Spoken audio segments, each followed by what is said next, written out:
제가 비행체나 또는 자동차, 배, 또 어디서든 사용할 수 있는데요. 모든 산업기기에서 원자력 발전, 석유, 석탄 발전, 가스 발전에서도 연료를 이렇게 공기를 빨아들여서 여러 군데 방향에서 공기를 빨아들이면 압이 세진다 그랬죠.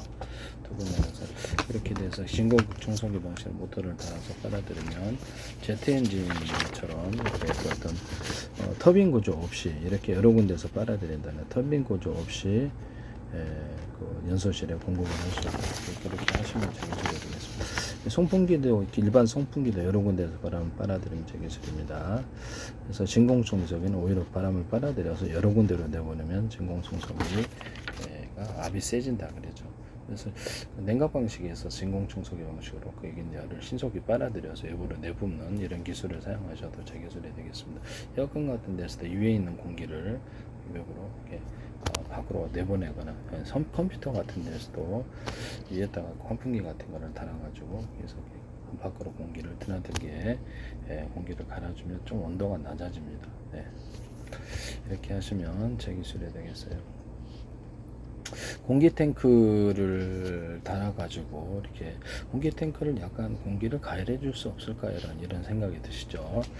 네, 공기를 약간 가열해 줄 수도 있습니다. 그러면 제가 이전에 이런 휘발유나 또는 뭐 경유나 뭐 이렇게 항공유 이런 선박유 이런 것들이 있지 않습니까? 그럼 거기다가 산소 탱크를 같이 갖고 다니거나 어떤 수소 산소 탱크 뭐 저기 뭐 배나 이렇게 항공기에서는 괜찮겠죠. 수소 산소 탱크를 섞어준다고 제가 말씀을 드렸었는데요.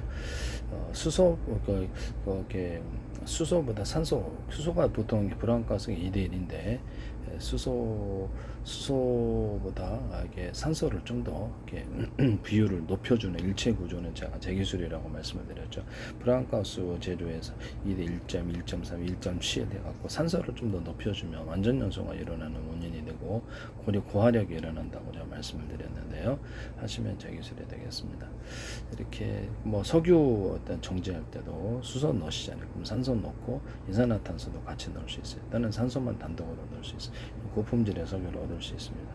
이때 넣을 때도 상중하로 이렇게 넣는 기술로 여러 군데 표면적으로 넓게 해서 많이 넣어주는 기술인데 크게 폭발하지 않을 정도로만 하면 되시겠어요. 네, 하시면 제 기술이 되겠습니다.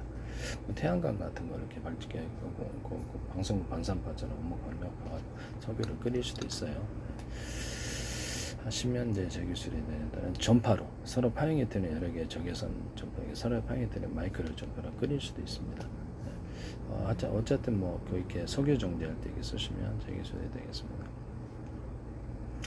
휘발유 같은 데다가 이렇게 그 산소통을 갖고 다니면서 아니면 일반적으로 뭐 이렇게 주유소 같은 데서도 휘발유였다가 터지지 않을 정도 휘발유, 경유 뭐 이런데 또는 선박유일 때 산소를 조금 넣어주는 경우 또는 수소 산소를 넣어줄 수도 있어요. 금방 사용할 거라면 그래서 터지지 않을 정도로만 반응을 하지 산소가 제일 안정적이겠죠. 그래서 비행체 연료할 때는 수소 산소를 같이 넣어줄 수도 있습니다. 연료에다 따로따로 보관하고 있다가 이렇게 섞어주는 공간이 있고 온도를 높여주는 이 기기 부분이 굉장히 중요한 부분인데요. 첫째는 공기를 빨아들여서 온도를 높여주는 부분이고 이 연료를 이렇게 차갑잖아요. 상대적으로 그래서 이렇게 발화하게 해서 온도를 높여주면 발화를 잘 하거든요. 그래서 이렇게 완전 연소가 일어나는 하나의 원인이 되는 거죠.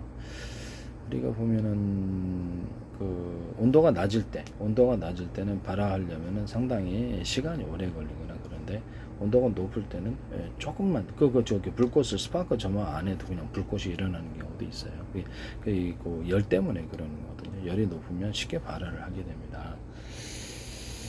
그래서 이게 이런 부분을 말씀을 드리고요. 그래서 이렇게 연료를 좀 더 연료를 좀 가열해서 바로 이렇게 저게 온도를 높여주는 이런 부분도 있다라는 것을 말씀을 드립니다. 아니면 그거를 터지지 않을 정도로만 휘발유다 또는 선박유다 항공유다가 있으면 그것과 공기를 섞어주거나 또는 수소산소를 섞어주거나 또는 산소를 섞어주거나 이것을 혼합할 때 살짝만 가열을 해준다는 거죠. 아주 뜨겁게까지는 안 하고 터지면 안 되니까. 그렇게 해서 하시면 완전 연소가 된다는 게 제 이론이에요. 이렇게 만드시면 제 기술이 되겠습니다. 공기도 가열해 줄 수 있고 그것을 다시 뭐죠 이게 휘발유라든지 연료, 선박료가 항공료가 됐든 이렇게 연료를 발효시켜 주다. 그다음에 이제 군사용으로 쓸 때는 우라늄 또는 플루토늄의 가루를 갖고 다니다가 이렇게 액상으로 만들어주고 또 증기로 만들어주는 기관을 같이 항공기에 갖고 탑재를 하고 있다고 이걸 섞어준다고 제가 말씀을 드렸죠. 그때 이제 수소산소를 같이 섞어주면서 이런 고화력 속에서 이걸 태워준다. 이런 기술을 쓰실 수 있습니다. 쓰시면 제 기술이 되겠습니다. 항공기, 뭐 방사능 문제가 좀 있을 수도 있지만 군사용으로 쓸 때는 별 문제가 없을 것으로 생각합니다. 남의 기술을 무단으로 사용하지 마세요. 네, 그 다음에 어떤 제트 엔진이 이제 6개다. 그럼 언오프식으로 연소실이 6개다. 언오프식으로 1개 킨든지 2개 킨든지 3개 킨든지 6개 킨든지 또 연료량을 강중량으로 줘서 10단계도 가능하겠죠. 속도를 강중량으로 만들거나 이게 좌우에 왼쪽은 약하게 주고 오른쪽은 이렇게 많이 줘서 좌우에 이렇게 어떤 자세를 제어하는데 쓸 수 있습니다. 머스크의 스펙스XS의 기술을 쓰시던데 제 기술을 하나님께 맡기. 저게 다시 해야 되겠네.